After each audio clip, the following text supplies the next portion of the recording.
This is a pod. A pod about dogs. Hey everyone, welcome to the Healthy Dog Pod. It's Sophie and Ian as always. Hello. And today we have a special guest. We have Dom from the Dog Brigade. Hi Dom. Good morning. So Dom, tell us a little bit about how you got started and a little bit about the Dog Brigade too. Okay, so how I got started. I used to work in hospitality for 14 years and I moved to Ireland in, what was it, 2006, I think. Oh my God. Oh my God. Everyone can see now through this. Now the cameras are on, they can see how fucking clumsy I am. So Too much coffee, Steve. Too much coffee and it's rocket caffeine. fuel. Yeah. So I wanted to get out of hospitality and my partner at the time said, why don't you volunteer at the local shelter, so the Dublin Society of Protection of Animals. So I did and loved it. Was there 5 days a week, couldn't get rid of me. So they eventually offered me a job. Oh, nice. And started working there, got out of hospitality and didn't really know anything about dogs. I'd had dogs as a kid, hadn't had a dog as an adult. So when I went into there and was just, my eyes were opened to all of these dogs with what I now know are basic behaviour issues. Oh, excuse me, too much coffee, not enough water. You guys make me nervous. You're both sitting there staring at me. Yeah, I know, right? Pressure on. I've never seen Dom nervous. I'll look It's into great. I am. I'm doing this. I'm not here. I'm just looking over the top of your head. We'll just put the camera on, so there you go. Thank you. Oh, that's so much better. Pressure off. Yeah. You watch. He'll flick it back. 100%. I'm just going to stare at Sophie's beautiful face. Hello, good morning. Anyway, so, started working there and was exposed to different parts of the shelter. So it wasn't just the kennels, don't do it, you're so mean. So I worked in adoptions, we worked in the surrenders and also a lot of the cruelty cases as well. So there was a lot of stuff that you see that humans do that kind of really open your eyes. And that's the main pound in Ireland, isn't it? So they're going to get a lot of dogs and a lot of like variation in what you see as well. Yeah, there really was. It wasn't just your big staffies and typical rescues dogs. You Yeah. see a lot. We had so many greyhounds and lurchers. Really? So yeah. Forget about that back home. The hounds are really popular. Yeah. And when I say home, I'm not Irish, but no, Well. that end of the world. They do get a lot more hounds and because as popular as staffies are, I think they are still the most popular breed over there. But yeah, they love their hounds. They do, yeah. So there was a lot of lurchers that used to come in, which are just beautiful. So they're a greyhound mix, like a white-haired greyhound, just stunning. But there was one dog that really changed what I wanted to do with my life. I'd never thought about being a trainer. I'd never thought about anything really. I just loved what I did at the time. And his name is Ivan. So he's a enormous American bulldog that came in, big, white, just massive head, like huge dog. And I called him Ivan from Ivan the Terrible because he was just so sweet. Like he was just really lovely. The irony. The irony, exactly, yeah, because people would look at him and go, oh my God, he looks mean. Like he constantly looked pissed off. Yeah. And there was a trainer that used to come in at the time who was very much dominance-based and, put a check chain on him and Ivan would just drop to the floor. He wouldn't move. So this guy would continue to tug on the lead and I didn't know anything about training. I also did try the check chain, just for transparency. I've tried check chain. I can't even say it. Check chain. It didn't work. It just didn't work. No. And I couldn't bring myself to do it any harder. The dog weighed almost the same as I did. So I started bringing food on walks with him. Even food wasn't a big thing for him, but what I found was movement for him was really hard. He was just really, really scared. Now when I think back at walking him and trying to walk him, he would see something and he would just go into freeze. And at the time I didn't know what that was. So we would just sit. We'd just sit and watch the world go by. So I fought and fought. They weren't going to rehome him because they thought he was just too much for the average person. But thankfully, in the end, they did. He found a lovely home and went off. So when I moved back to Australia, I still wanted to work in rescue because that was something that I really felt my heart was strong and just loved, but also wanted to study. Yeah. So then sent out so many emails to different trainers because I didn't know where to go. I didn't know where to look. It's definitely a thing with our industry. It's like we'll probably get an email, maybe 2 a week, from somebody just going, "Hey, we want to start working in the industry." How? We do. That's what I did to you. Yeah. I was like, "Hey, I want to get started." But you'd at least done your course. We get people ringing up and just going, "I don't even know where to." We've got put it this way. We've got what they called a pre-written email like template that now when people ask us where can we study, because we honestly get asked that much. We can't just write. We haven't got time to write the reply every time. So we've literally got a load of courses with the links and details that we can just send out for people. Yeah. Well, it's an unregulated industry. So, it's not specific areas to go to that you can Google and go, hey, well, that's where I can look. So, I emailed I Googled trainers in Sydney and emailed all of them. Basic same question. I want to get into the industry. I want to study. Where do I go? Yeah. And I had one response from a trainer. Just one? One. Wow. Yeah. And she was Delta qualified and said, look, why don't you come in and have a look at our class and, think about going Delta. And so I did. So I did the Delta course. And well, at least that one popped up and not some lunatic like a backyard going, come and see how I train dogs, mate. Yeah. Well, I think that's a scary thing though. Like if you don't know and you're trying to find, someone to sit with, you could go to the wrong person. Well, that's it. Yeah, that's the thing, and I see that a lot now with people because there are so many people that are getting into the industry, and they're not qualified. They don't have the knowledge. And then they're giving other people this knowledge that they don't have. Yeah. They're going from old school TV stars that they watch the box set of, or old school books that they might have read, which we now know have outdated information. Yeah. Well, you think about all of the research that they're now doing because there's a real interest in dog behaviour and how dogs think and how their brains function and how we can then utilise that in working with them because we've got so many people with so many dogs now. And, like you've said, Ian, on many occasions, our expectations of dogs are so much higher. And the living environments that we put them in are so different to what we had when I was growing up. We had a dog in the backyard, but it was allowed in the house. But there was always somebody home. Yeah. Yeah. These days, it's, everybody works and they work longer hours. And, our expectations of dogs living in really, really, really busy urban areas, but also being left alone for long periods of time. That's not what we... No, and it's a funny one, isn't it? Like we do.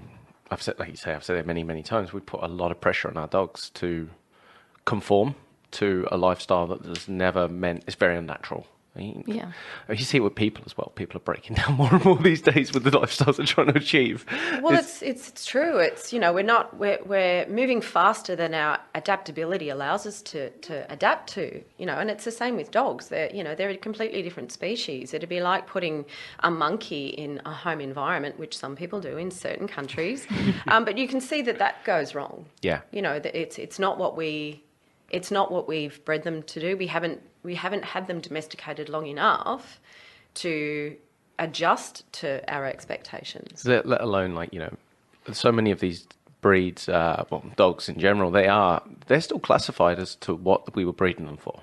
The herding hounds, working dogs, their brains were being bred for, and still are essentially being bred for purpose. And in the last 20 years, that purpose just isn't there anymore for our pet dogs, and you can see their brains are breaking in their behaviour. That's what we're seeing, and they're not the whole dominance crap. They're not trying to rule the world. They're literally breaking down. And in my opinion, something's got to change. Like either the way we own dogs has got to change, or what we breed for. I think it's a combination of a lot of things. It's not just what we breed for. Like their genetic predisposition to behave in certain innate ways is going to be there for generations. You know, it's how it's so deep seated in them. Yeah. You know, it's not that they want to behave this way; they just do. Yeah. And we have to. I think it's about lowering our expectations, but breed selection in regards to the type of dog that you want for your home. Not, I've always wanted. Yeah. Or it looks cute. Yeah. Like, I've always wanted a Lamborghini. I'm not going to buy one. No, it looks good, I like but that. it doesn't fit. Yeah. It doesn't. You know, it doesn't fit my bank account. And the way I drive, which is really well, by the way, I would be arrested. We're on camera. And you can't lie. I'm a good driver, okay? I know, I'm not saying you're not a good driver, but the amount of times when we're like lift sharing, you're like, you're a bit of a granny. I'm not, but... Anyway, yeah, I think it's, you know, when people decide to breed dogs, you know, they are, especially these days, and I was listening to an audio book this morning that goes through by Dr. Stanley Coren. Have you? I've heard of him. Yeah, he's awesome. He does amazing audio books to listen to, and he makes it really simple for the average person to understand. But what he was talking about in this particular audio book is how we're breeding for appearance. We're not breeding for behaviour. We're not breeding for temperament, you know, and we... I mean, you guys must see it a lot now. We're having more dogs with reactive issues. We're having more dogs that are not confident in themselves. You know, they're not confident to move in day-to-day life. And I think that it is because we're breeding for the wrong reasons. Yeah. We're not breeding for temperament. You know, originally when humans started to domesticate dogs, they bred for temperament. You want that dog that's okay around your family home, around your children and around your animals. We're not doing that anymore. We're looking for the cute dog that gives us the big, googly eyes. Yeah. Yeah, it's got the longest coat there. Yeah, and scientifically proven research shows that that's not what we should be breeding for, because changing their aesthetics changes their behaviour. Yeah. So yeah, Well, that's it, and you end up with dogs that, like I've said it before a minute ago, like, they're broken. Like we're in puppy school these days, and you know, unfortunately, at 8 weeks of age, you can literally just sit there and go, "You're in a world of pain. Yeah. Like, this is not going to be a good life." We even look at the dogs from years ago, how for example, Bull Terrier looked back then to now. Yeah. So different. Yeah. So different. Yeah, and this Crazy what we're doing. Got friends that are are in the breeding circles, and you know, they're walking around, and the dog could be losing its absolute shit at another dog, just going off its head, but they're like, "God, look how confident! Look at his body language! Like that's a great top line." I'm like, "Are you kidding?" You're going to breed with that? Again, that comes down to education. So there's, you know, I've gone from standing on the sideline and going, "Oh my God, you idiot! How can you say that? We're using the word dominance." But you don't know what you don't know. No, that's right. Yeah, exactly. If you've got people where the general consensus of dog behaviour and understanding of it was dominant submission. They were the two columns that dogs were put in, and that was it. There was nothing else. There was not, "Oh, my dog is running towards that other dog with a high tail, ears forward, mouth firmly closed, heckles up." It's, that dog's dominant. Now, it doesn't...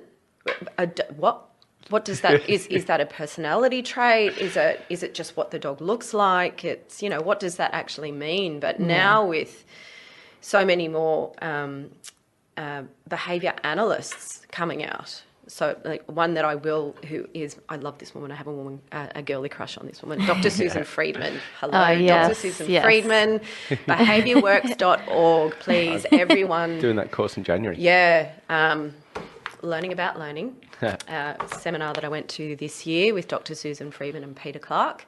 And it is about analysing behaviour. It's not about labelling behaviour, because it doesn't give you any information. Oh, my dog's dominant. Over what? What does it do? That's the thing, though. We've talked about this in episode 3, but nobody really understands what that term means. Yeah. Because there is, like, dominance exists, but like you said, over what? Is it dominant over an individual? Is it trying to dominate a resource? Is it, like you say, is it personality trait? No, like, people don't understand what it actually means. And No. in their world, if they're trying to dominate a resource, it's because they need it. Yeah. It's not trying to dominate the other individual. Or the world. It's like, It's dominance in context of something else. Yeah. You know, if you've got 2 dogs and there's one bone and one dog is standing over the top of it growling, is that dominance or is that just resource guarding? Well, that's where we call it, in my mind, I talk about it as in like situational dominance. Yeah. So that dog that maintains the resource will dominate the situation. But just that situation. But that's the end of the conversation. Yeah, and that's it. Exactly. Yeah. It's not that dog is showing that behaviour in that context, which means in general it's dominant. Yeah. It doesn't mean it's dominant. No. It means that in that moment it walked away with the resource that it tried to maintain. Yeah. Yeah. And the other dog is not submissive. No. But it did not want conflict. Yeah. So and did not want that resource enough to get into conflict. Well, that's it. And, you know, the biggest, and I think, you know, this is the main thing that we were going to talk about, and it's my tagline at the moment, is behaviour is information. Yeah. You know, you read behaviour, whether it's with a dog, a cat or a human, and go, what did that animal do in that context at that time? And looking at the context, and I kind of say to clients, look at the context that behaviour happened in, and take Polaroid pictures of that context and look at each independent thing that happens and is in that context and go, how does all of that cue that animal to behave in that way? Yeah. And how can you change that environment to help cue the dog to do something else? Yeah. I think just to paint a bigger picture on that. My picture wasn't nice. No, it's great. I love your picture. I understand your picture. It's great. But one of the things that I think a lot of people probably don't, they've probably never even thought about, let's be honest. Yeah. Is the environment. So No. Yeah, it's very overlooked, isn't it? Yeah, so the internal, external environment. So the internal environment is how you feel, whether you're in pain. And every single part of your previous learning and what you're going through in that moment is part of it makes up your internal environment. That will all affect behaviour. But then there's the external environment, and then that's where you are and those within it. It's like the simplest way I can put it. Yeah. And every single bit of it will affect your behaviour. You will change your behaviour according to where you are and those within it, according to whether you're in pain, got a previous learnt association of something. Every single moment of that affects behaviour. And we have this brilliant frontal cortex that allows us to gather huge amounts of information and normalise a lot of it. And then we forget that the dog can't do that. Their environment is much more present, and so they're much more open to change. So shit that we don't even notice, like something like getting up and getting a glass of water, we would not consider a change in environment. But for the dog, it's a random movement from an individual. It's going to trigger its nervous center. It's going to make it go, what? And It is about, if you're going to analyse any animal, you have to look at the general health of that dog, internal and external. And as you said, what are the memories it has in that context? What is the learning history for that animal to go see that movement? So here's an example. I went to see a client on Saturday with a little dog that is human and dog reactive. And it's been that way for a while. Now, the dog has a bite history, but because it's a little dog, it's nothing. It's always the way, isn't it? Yeah. But again, it's down to, You don't know what you don't know. Exactly. Okay. Yeah. So Yeah. the owner, lovely. So I just didn't know. So we went through body language. We had him on lead, which obviously is going to heighten his behaviour with a stranger inside the house. So I sat there as still as I could. And I said to her, any movement I make, your dog is going to have a startled response. He's going to be reactive. She went, oh no, if you just throw food. That doesn't always work, because his internal stress, even though there were moments where he paused, internally, what we don't see, there's still things happening. Yeah. Yeah. And I think that's where people, again, because they don't know what they're looking for, he was doing little tongue flicks, his ears were forward, his eyes were wide, his mouth was so tensely closed. And I'm looking at this guy going, I'm so sorry, dude. Yeah. I'm really sorry. And I just said, look, we'll have to finish because I just think he's just too stressed. Yeah. And I think there are alternatives. Well, you need to have a look at other things to help with his behaviour. But yeah, internally, this guy was screaming, Yeah. get out of my house, get out of my house. Yeah. And it's not because he was being a dominant dog and being territorial or protective of his human.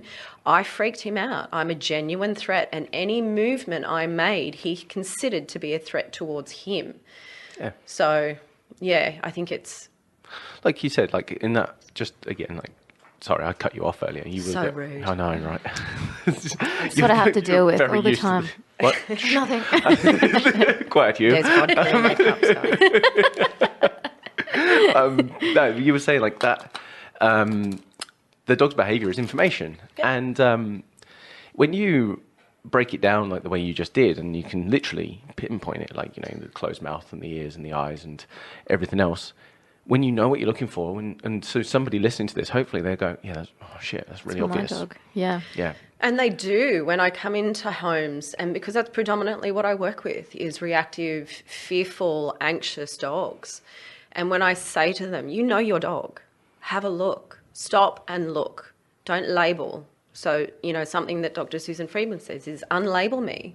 Don't label the dog, because they're words that then put a general consensus of what we believe the dog is doing, not feeling, is doing. Yep. And we're not taking into consideration how the dog is feeling. Feelings, they're something we're born with. They're survival. And when a dog feels and when a human feels, we respond to that feeling.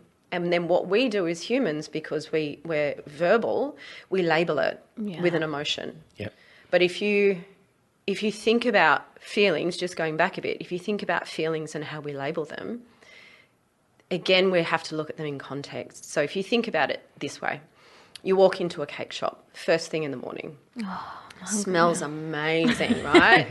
So how does that make you feel, so? It makes me feel like hungry. Hungry. And amazing. And Is your just mouth, like my mouth's watering. your mouth's watering? I'm like, sorry. Your tummy's grumbling. Oh, yeah. Yep. So you get that grumbling tummy. Yep. Oh my God, walking in a cake shop. Yeah. Okay. Now think about a grumbling tummy in a doctor's office. Same feeling, different context. Yeah. You're waiting for the doctor to come back with some test results.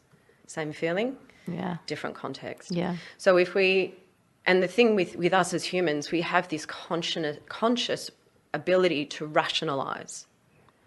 yeah, And yet we still go see psychiatrists and take medication, even though we have that ability to sit down and go, okay, yep, the doctor could come back and it might just be that, I have low blood pressure or, high cholesterol, but not too high. But you're still feeling that feeling. With a dog, they respond to that feeling because they live in the now. yeah, I feel, I respond, it works this way for me. So response is always for an outcome. yeah, yeah. There's no overthinking it and then suppressing your response to that feeling. No, the dog, can't. the dog just is. Yeah. And, whether that is presented as, big erratic movements or big elaborate movements, not erratic, some are. Can be, yes. But it could be the really subtle stuff. Yeah. Like, and, that dog that's just sitting there, like you say, that's sitting still. That's still information. Uh-huh. Yeah. And that's the thing. I want people to look at their dogs with an open mind and look at them and go, no movement is is a lot of information, just as a dog lunging at the end of the lead. If you see a dog like Ivan just dropped, he dropped to the floor. That was huge information. Now that I know, he was saying, I can't, the world's just too scary. Yep. I need to sit here, take in information and then process it and then choose what I feel I can do. So when I say to clients, we're going to reverse your dog's behaviour, what I mean is I want them to look at their dogs and go, I saw that lip lick. Yeah. I'm going to acknowledge that lip lick by moving them out of the space of the fearful thing, or mark them if the dog is able to understand what the mark is, depending on where their brain is. Yeah. So it's not. I don't want people to look for that big, oh my God, my dog's lunging. What were they doing before that? Yeah. There's so many more Lunging's signals. way too late. Yeah. And it is when I explain different, body language signals, lip licking, yawning, paw raise, head down, head turn, ears up, ears back, heckles, even the carriage of the tail. Yeah. So many people think that a wagging tail is a happy tail. It's not. It's The best description I've ever read on a wagging tail is, I am willing to engage. yeah. It's like, on what level? Exactly. Yeah. And it's, because we've got all these dogs that don't have tails, which makes it even harder for owners to understand. And for other dogs. Yeah. Yeah, well, that's it. It's, communication breakdown. It'd be like if I sat here and spoke to you in 3 different languages. You probably could. I wish. I could make up language. Nailed it. Did you understand me? Every word. Thank you. Yeah. That's it, though. We forget about that part as well. The breeding is, for a lot of dogs, has taken away that ability to communicate and a lack of ability to give information. I saw with bulldogs, I always explain to bulldog puppy owners, like, I know your bulldog wants to charge up to every other dog. That's what they do. Try not to let them. Yeah. Because it is like it's like taking a bowling ball and just rolling it at others. They are the dogs of the world that have had plastic surgery and can't communicate. It's like, I'm happy. I'm really sad. It's so true. It It's really so is. true. Yeah. Bowls in like this. It's like Tracy did a really good. Tracy Irons from AVBS. She did a great little one talking about Italian greyhounds. Yeah. She's like, their body language is all meek. They look really shy, but she's walking around going, "I'm having a great day." Yeah. Nobody knows. Exactly. But that's just the way we bred them to look, and then all of a sudden, like you say, we label it, and it's then it brings around other issues. People look at a big tense ball of muscle like a staffy and go, "Oh yeah, he needs a firm hand." No. Bullshit. Like his brain works the same as other dogs. Like he doesn't need a firmer, softer hand. He just needs to be understood and listened to. Well, and it's a really good point, because it's that kind of brings me to heated discussions I've had. Yeah. You? I'm so meek, and oh my God. This is why we wanted Dom in here, though. It's like, doesn't mind an opinion. Normally a good one, though. But I'm always, everyone's entitled to opinions. It's more that you have to be open to listen to other people, because, opinions aren't right or wrong. Yeah. And there's so much knowledge and information for us to gather. You have to step back and go, okay, fair enough. But something that I will stand strong in terms of an opinion is using aversive tools. I'm sorry. I just, if I can go and work with a bear without putting a check chain or a prong collar on it, and I can get it to move from one end to another just by doing this and marking it, and I can get it to touch different targets, I can get it to open its mouth, then you should be able to work with a Rottweiler without putting a prong collar on it. And I have had discussions with people about, they say, it works. Of course it works. If you slap me in the face every time I step to the right, I would stop stepping to the right. Yeah. That doesn't mean you're teaching me anything. You're teaching me what not to do. Yeah. You're not teaching me what to do. And I think the confusion when it comes to the training industry is they say, yes, but it works. But we don't hit children anymore because we understand the fallout that has. Yeah. You know, it's not about, but it works now. Of course it works now, but what trust account are you building? Again, Dr. Susan Friedman, build a trust account with your dog. Yeah. You don't, if you want your dog to respect you, again, dogs don't understand that concept, then teach it. Yeah. Teach it to be confident. Teach it to be a problem solver. Teach them to understand their environments and how their behaviours can positively affect their environments and how they can be in control in scary environments. Putting a prong collar or even a slip lead or a check chain and poking and prodding your dog.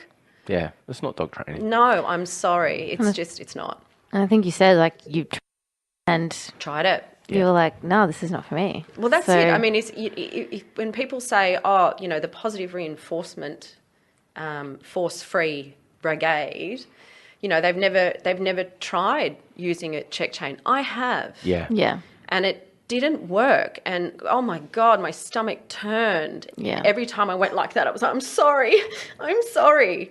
You know, so. Yeah. Like, you know, I've heard the term as well, like, you know, positive reinforcement works until it doesn't. Yeah. I don't agree with that. I feel you're doing it wrong. I feel like, yeah, you're doing it wrong. Sorry, you're doing it wrong. And there is so many. What was I reading last night? Reading a paper by Steve Martin and Dr. Susan Friedman. We're going to have to tag her in this. I think you're going to have to.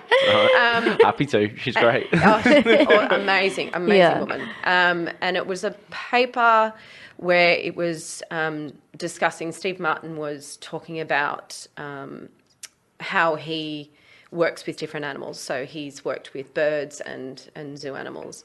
And something he said, I wish I'd written it down. Yes. She did write it down. I did. Undesirable behaviour in an animal is the trainer's skill. Accept responsibility. They are your learner. You get what you reinforce. Okay. So if you're using positive reinforcement, if you're using whether it's markers or food or space or toys, you have to find out, one, is that the motivator for that animal at that time? Are there other things in the environment that are stopping that animal from engaging with you? You know, environments are reinforcing stimulus for a dog or any animal. So if you're trying to work with one and they're not engaging with you, take a step back. There's a reason. Yeah. So when people say, I tried using treats, but it didn't work, let's have a look at that. Yeah. You know, so many times you guys must get it too. You walk into a house and people go, my dog doesn't care about food. Really? It hasn't stopped eating since I got here. Yeah. And I had a client with like that last week, you know, a 15-year-old dog. They're two dogs. They've just taken in a new dog, a 6-year-old. And, you know, she said, he loves food. She's not interested. 2 hours, this dog was taking food from me. Yeah. Yeah. So. It likes food. Yeah, this is it. And then when I look at it that way as well, like because quite often the dogs that I'm working with, we're normally trying to create calm behaviour. Nobody calls us because they can't get the dog excited. So a lot of the time we're trying to calm the dog down. Yeah. So we don't, as much as I love training through play, it's actually more enjoyable for me to do that than training through food. I get a kick out of it. It's my fun. But a lot of the time when I'm working with a dog, I'm using food, and I'm actually using it as, if your dog can't take the food, then something is wrong. Information. Yes, there you go. The lack of. Yeah. It's the lack of taking the food. Yeah. That's the information. And so it's too close to the point of interest, whether that's a stressor or whether it's something that it genuinely wants to go to. Yeah. So if it's recall, the dog won't come away for food. Well, you took it too close to the other dogs then. Yeah. Yeah. It's not rocket science. And I was going to say earlier, like the dog positive reinforcement works until you flood it, until you put it in a situation that it can't take it doesn't choose your reinforcer. Like you said, accept responsibility. Yeah. Like our dogs are, their behaviour is a product of what we expose them to. And the rules around what we expose them to, well, there are none. Just listen to your dog and don't set them up for a fail. And if you end up putting them in a situation where they're not doing the desired behaviour, then take responsibility. Lower your criteria. And change the environment. Like, you know, that's why I say behaviour is information. And I say it to every single client. Behaviour is information. Yeah. It's not, your dog's not doing this to be a dick. Nah. Yeah, they're really not. Nah. Humans, different. Different, yeah, that's right. That's that whole cognitive ability, though, because we will try to manipulate others' emotions. We don't really, shouldn't, but we can't necessarily actually help it. It's one of the reasons why we're sat here today, I suppose, if you really think about it. But I want animals. So I have a rabbit. Imagine trying to put a check chain on my rabbit, or if I don't, but if I hit him because he didn't do the right thing, he'd just run off. Yeah. He'd be like, oh, bye, I'm out of here. yeah, relationship broken down. Yeah.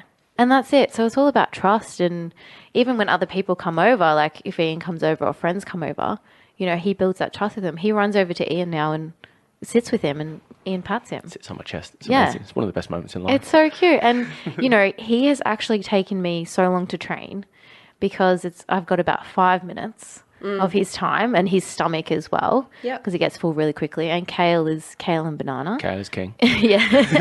Kale is king. And it's just taken time for me to train him. And I just always think of that. He's taught me so much about training animals and dog training, because you have to have the patience with him. And you have to build a relationship with him. Well, you said it yourself there, Dom, a minute ago about building that trust bank. Like, when you're interacting with your dog, and when you're training your dog, it's a conversation. And you go into it and you ask the dog to do something. It's not that's why I don't like even using the word obedience, because it's a shit word. Like, if your dog's disobedient, all of a sudden it brings around the mindset that you must correct it. Well, that's a He's label. naughty. Exactly. Yeah. So, like, Stubborn. you ask your dog to do something, and it doesn't. You're now in a conversation with the animal, and you go, right, you got to weigh it up. Like, how much do I really want you to do this? Because does it fucking matter? Yeah.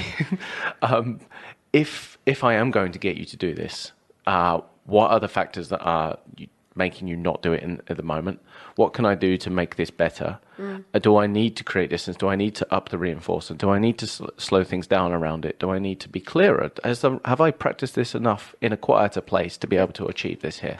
So many variables, but this is the conversation you are now in because you chose to engage the dog. Don't tell the fucking dog off. Yeah, but it's conversations that we have with our dogs every single day. Yeah. So something else I've started to and I suppose realise, but to say to clients is, your dog's always learning. Yeah. Every interaction your dog has with you in their home environment and any other environment you put them in, they are learning something.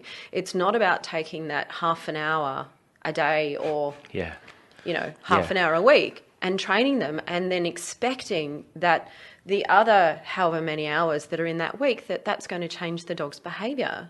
Look at how they behave every day.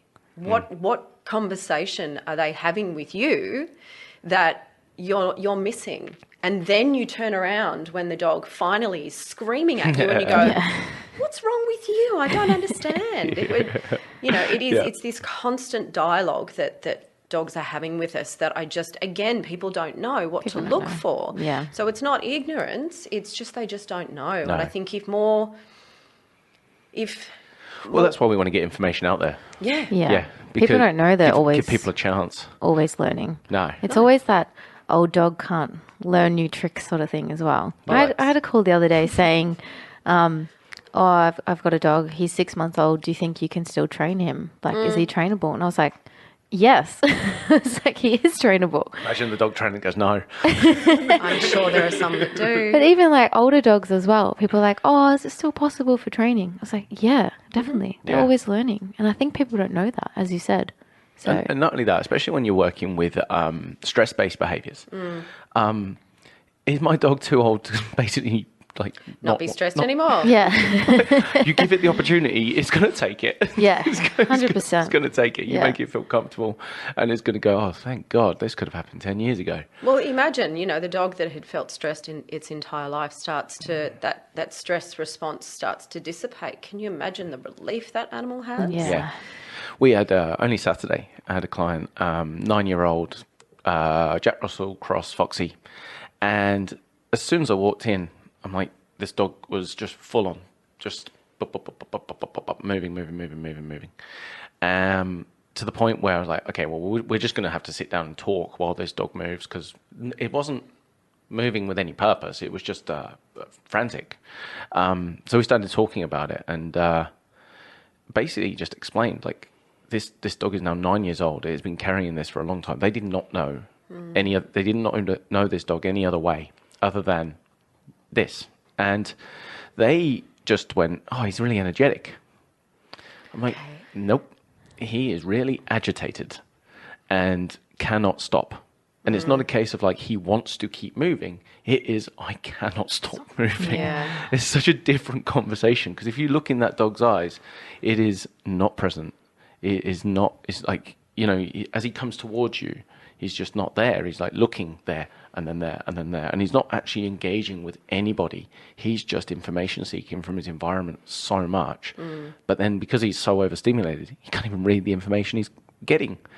But even with that behaviour, it's, doing that for 9 years, that's set a really strong neural pathway in his brain. Yep. So that repetition of that consistent behaviour changes the brain. And I think that's, again, where a lot of people don't think about. They don't think about the physiology of the brain and how changing behaviour or consistent behaviours that we as animals do lay down a pathway in that brain, and that's just what keeps happening. That's how we end up with habits. Yep. Yeah. It takes 21 days for a human to change a habit. 21 days where you can sit there and go, I'm not eating sugar today. I'm not eating sugar today. And you can choose to not go to the cake shop. You can choose to not go to an ice cream shop. You can choose to not have a dessert.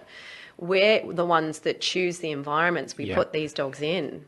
So when we see dogs like that and we look at them and go, why are you like this? Why? Yeah. They don't want to be that way. As you said, that is their response that they have learned over time that works in some way, shape or form. Some way, shape or form. It makes the dog, it's what it knows. And so it makes the dog feel like that, okay, well, in that moment, the dog's nervous center's on. Its basic one goal is, I'm stressed out, I just want to feel better. And it's still alive today. So every time it's practiced that behavior, it might not love it or anything like that, might not enjoy that moment, but it will do it because it is still alive and it's worked in the past. So it's just going through its behavior loop. Yeah. It's like, and it wasn't a loop. It was water bowl, balcony, sofa, water bowl, balcony, sofa, dum, dum, dum, dum. And it was just going. I'm like, oh yeah, that's just what he does. But that's, that's like obsessive compulsive behaviour. Yeah. That's when people go, it's ball throwing. Dog loves it. It's repetitions, and it's a loop. It's a cycle that is self-reinforced.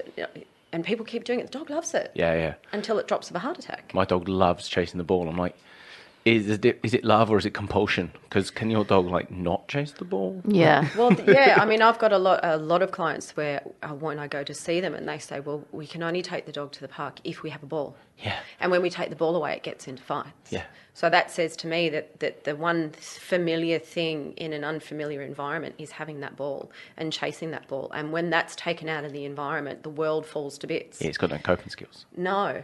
And that's when you get that reactive behaviour. And way back when, I was having this, again, another conversation at the weekend, very similar. And from 9 months of age, this dog was, whenever taken to the dog park, was gravitating towards balls. And it was communicating back then. I am actively choosing to disengage the dogs and finding something to focus on. So it was communicating way back then that I don't like it here. Yeah. These other dogs, the other behaviour it was doing, and this is, I always find this one an interesting one, but it was, whenever it was interacting with dogs, it was grabbing the collars and putting them on the floor. Right, stopping movement. It was it was overwhelmed. The other dogs in the park were moving so fast, and the dog's brain was going, this is too much, I need everything to stop. Yeah. Trying to stop all the other dogs became unachievable. And so then it just focused on the ball. And you watch that dog, as soon as the ball's out, it's like you pull the ball out, it won't blink for 3 days. Yeah. It's not present. And so you take that dog back into that dog park and, all right, well, we're just exercising him and we'll run him around, try and tire him out. You're getting a really fit dog. Yeah. That's super, super stressed. Yeah. And it's, like you said, grabbing the collar and putting it down. Like when I, see clients and they say, my dog's really dominant in the dog park, explain to me what that looks like. Yeah. He pins dogs down, and they'll even go for dogs that are running it at a distance away from them and pin them down. I'm like, your dog hates the movement. Yeah. Your dog is stopping the movement. It's not every dog likes dog parks. My guy doesn't like dog parks. No. He likes walking, engaging with me, engaging with the environment. He might see a dog, make a decision. They have a conversation from a distance. Sometimes he might look at me and go, I don't know what to do right now. Mom, help. Just like you and me, though. If, like, we're walking down the street and see somebody and they're like, hey, how are you? You might turn to your mate and go, he's a bit of a dick. Or, I don't know who that is. Can you go and introduce him? Because I can't remember their name. Yeah, right. But you turn to your familiar. Yeah. And you get feedback from them, and then you base then you're in a conversation, and then whatever you do is based on the information you get from the individuals. Mm-hmm. Because that other individual might not like that response and might think you're being a dickhead, and other ones might go, oh, made him uncomfortable, and try and make you more comfortable. You're in so many variables. And that's just it. Like, going back to what you said right at the start, trying to put them in categories of dominant or submissive is just not a hope of ever being able to understand what the dog was doing. It's so much more detailed than that. And it's conversation. It is a conversation, but it just doesn't, it's not fair. It's not fair to the animal to just go, you're dominant, you're submissive, that's it. And then any behaviours they do outside of that, you just go, I've got to go see someone today, and the dog is biting one of the humans, and she said he's just being naughty, and I went, no. Yeah. How many times do you hear that? Yeah. He's just so naughty. He's just so stubborn.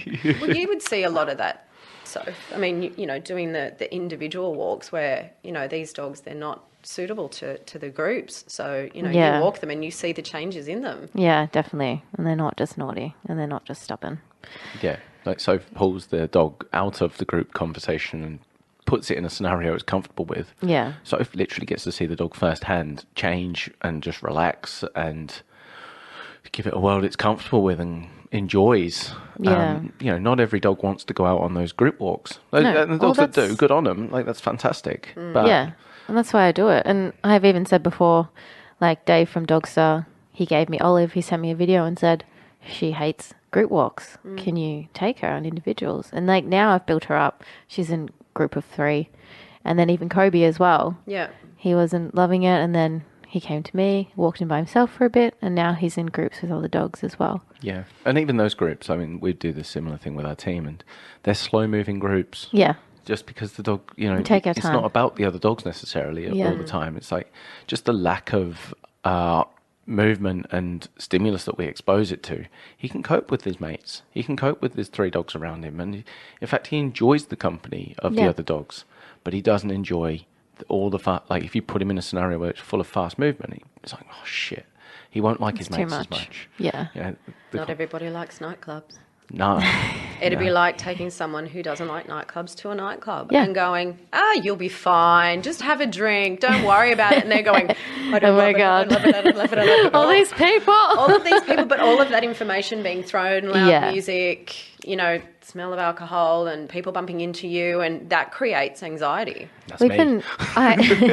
Even I enjoy walking them by themselves or walking them in a group of 3. I find at the dog park, for me personally, I'm like, oh shit, where's that dog? Oh God, I can't cope with it. Yeah. So I find it for myself, more relaxing, and so do the other dogs as well. And they're able to read the other dog's body language a lot better. Whereas in the dog park, they're everywhere and running around. Yeah. Like, as a dog owner, you can look at yourself as well and go, do you know what? I'm really uncomfortable. Every time I'm in this situation, whether it be, if I stop with my dog and I'm constantly worried about, like at a cafe, for example, constantly worried about people coming and dogs coming, or if I'm at a dog park and I'm constantly stressing because where are the others? Yeah. If you're finding situations really stressful, Stop it. Yeah. Yeah. There's no rules. Like, just don't do it. Yeah. I don't go to dog parks because I don't enjoy them that much. Yeah.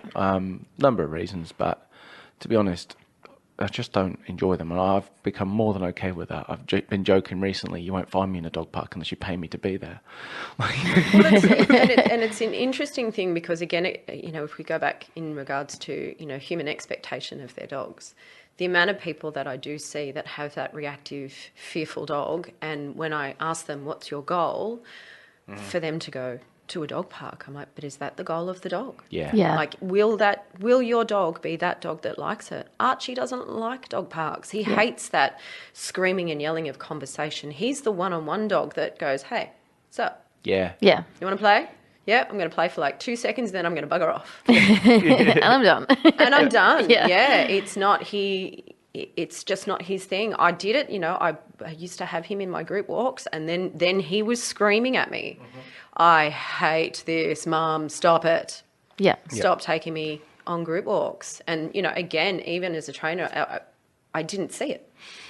Different because it's your dog. I know, I wasn't looking at him from trainer's eyes, but still, it's, even with the things with him, like, he's been a huge teacher for me in regards to the stuff that I do now, being, the reactivity towards humans, which you helped me with. Yeah, but well, I stood still while you did a fantastic job of training him. But it's, it took me, I made so many mistakes with him, but they were mistakes that I learned from. Yeah, exactly. It was, threshold, where is your threshold? Where are you okay? How much can I actually do without flooding you? Yeah. And him learning, no, this is, because he would learn this environment, I know what's coming. So there would become predictions of, I know what's about to happen. Even before I started training, and that's another thing I find with this, is what is your dog predicting before you even start? What cues are we giving your dog, or what cues was I giving Archie that something was about to happen? Yeah. He's, now he's so much better. Yeah. Yeah. Well, he's changed so much since you got him. He's a polar opposite dog. Like Yeah. he'll accept people that will pat him, even though please ask before patting a dog. Jesus, yeah. I've had but a dollar. Yeah. God. I mean, he, in the beginning he would bark and lunge at people's faces. Yeah. And he's a big lump. He's a big ginger lump. Yeah. Big, beautiful ginger lump. Big, beautiful ginger lump. But it was, he has this wiry hair on the back of his neck that people are always very intrigued by, and they just feel the need to touch it. The fly-by patters, we love them. And he would have that instant startle reactive response. Yeah. So would I. So would I. If I just came up and hugged you from behind, you'd be like, what the fuck? Can you imagine, someone walks up and kisses the back of your neck or starts rubbing your hair? Let's start doing it. We'll film it. Start kissing the back of people's necks. There's a really good... I wish I got that bit on camera. I really do. There's a short video that's done, and it's in England, of this is what it's like to be a dog. Yeah, it's great, right? And it's just this hand that goes coming around in? and pats I've people on the seen head. that, And it's yeah. clearly not staged, because you see the reactions of these people. Someone walking up and patting this bald guy on the head, and he turns around and goes, what the fuck are you doing? You would, right? Yeah. We have this thing that we think that we're entitled to touch another. You wouldn't do it to a lion. Nope. No. You know it better. And people wouldn't do it to cats either. No, we've No. had that conversation about Yeah, cats, haven't we? But even Boris, remember Boris, the walk, he's a very unique looking dog. And a lot of people would be interested in him, but he was a bit reactive to humans. And I remember one day I was walking him, and this guy just went to reach out. And I said, oh, no, don't pat him. And he went, all dogs love me. And I was like, That'd be a hero, mate. no, he doesn't like humans. And he patted him anyway. And Boris was like, "Rawr." And he's like, oh, he's aggressive. And I was like, you just went into his space. I told you no, and you still did it. Like, that's how he's going to react. He doesn't like all people. It's a pretty good way to create reactivity. Like, how many little And all the dogs... work I did, and then he just went and undid it Yeah. too. Yeah, it's a blatant statement of I don't care about how you feel. I'm going to go and do it. Yeah. And anybody that gets treated that way all the time, like, is going to think people are dickheads. Yeah. Well, I think, it's more education. You know, we were brought up to, when you approach a dog, put your hand out for it to smell. Yeah. Now we know how amazing dog's sense of smell is. You don't need to put your hand anywhere near that dog's face. Yeah. You know, you don't walk up to a human, hug them and put your neck and go, smell my pheromones. Or put your armpits up, smell my pheromones. So there's no need to put your hand in front of a dog's nose. Yeah. Walk away, move away from that dog. Let them approach you. Because so many people have done that with Archie. I had a guy, you know, one of the worst experiences I had with Archie was a guy who just would not listen to me. He just kept saying, dogs love me. All dogs love me. Come on, mate. And, you know, doing this to Arch. And I put him on lead and I was moving away and the guy kept doing this. And I kept saying to him, please don't. He doesn't like people. He doesn't understand men. Can you stop doing this? And the guy came right up over the top of Archie and goes, come on, mate. And Arch lunged at his face and my heart stopped and I lost it at this guy. And then similar thing, he turned around and started abusing me for having an aggressive dog where he had for at least 5-10 minutes continuously tried to touch Archie and engage with him. Archie was doing his best, bless him, to not rip this guy's face off. Yeah. And when Archie finally broke, he'd given all of his body language signals to say, please stop moving near me. He broke. He went, this is all I have to do. Yeah. So what happened in that? Archie learns that this is the intensity and this is the behaviour. To get him to stop. Yep. For me to keep myself safe. That's it. But, you know, that guy, he wanted to be that one guy that, you know, my dog loved. But then Guess that what? affects you as Yeah, well later hugely. on. And that's what people don't understand is that one thing that guy did in St. Boris, we went backwards in our training then. Because I was like, oh, shit, now I have to start again because he was a man too. So when he started seeing men, he was like, You never see women do it, do you? you're going to touch You me. very rarely see a woman. I mean, we say it all the time. Like, men approach differently. We carry ourselves differently. Our body language is different. But you never see the woman come in and go, "Hey, hey, fucking go, mate!" Like, get them right in their grill. Like, sometimes I really want to. I'm that one that's walking down the street and giving up full eye contact to the dog until I see a body language signal where they go, no. I'm like, oh my God, I really want to. It's true though. Like, men fuck it up for ourselves. We're like, oh, you know, just get right in. Rough and tumble. Yeah. But I think they just don't know. No. You know, they don't know. And, you know, again, you guys would have the same thing. You'd have a lot of clients who have dogs who are fearful of men. And we first go to, they must have been abused by a man. Yeah. And when I've come to clients who they've had the dog since puppy and they've never laid a hand on that dog, it's like, well, it's not, they don't need to be hit to be traumatized. Or even just learnt association. So, like, one of the common things we see is, so man and a woman living with the dog. Woman is gentle and soft and normal, and the man is being normal. But the man plays with the dog with his hands and roughs him up, and like not in like an aggressive way whatsoever, in a very loving, playful way.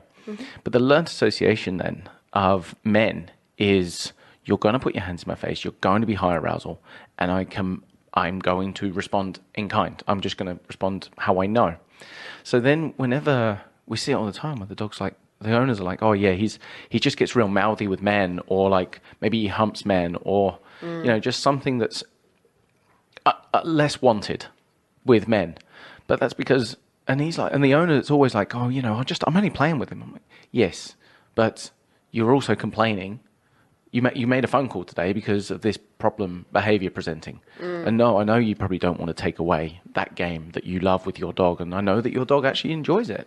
But this is where you need to weigh it up and go, what do I want to achieve with my dog? Do I want him to be able to go and greet men and not jump on them? Yeah.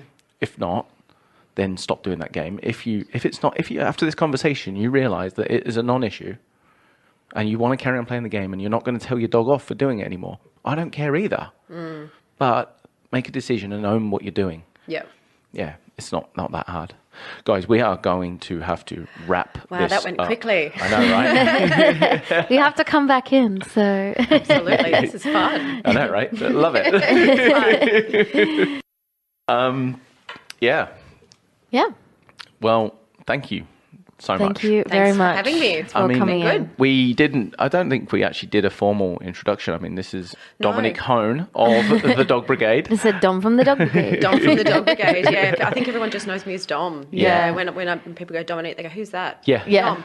Oh, yeah. Yeah, I don't think I've ever said Dominic. No, and that's okay. Yeah. And what's your Instagram too, the Dog Brigade?